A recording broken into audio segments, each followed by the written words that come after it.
सामान्य अर्थमा भन्दा त मानिस बस्न वा देवी देवता राख्न बनाइएका संरचनाहरू, घर, मन्दिर, किल्ला, स्तूप, विहार यस्तै चिजहरू नै वास्तुकला हुन्।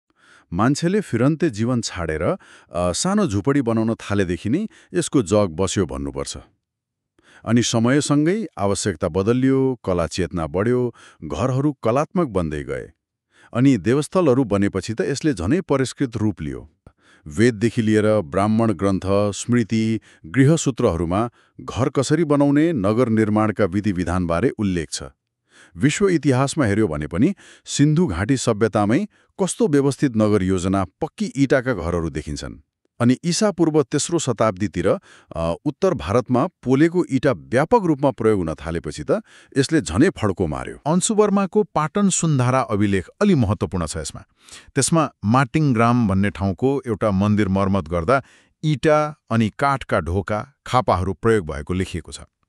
अब यो काठको प्रयोगको विवरणले अलिअलि तल्ले शैलीतिर सङ्केत गर्छ कि जस्तो देखिन्छ। इतिहासकार एनआर बनर्जीको त तर्क नै के छ भने पशुपतिनाथ मन्दिर सुरुमा शिखर शैलीमै थियो रे, पछि 9औं शताब्दीतिर मात्र प्यागोडा शैलीमा पुनर्निर्माण गरियो भन्ने उहाँको मत छ।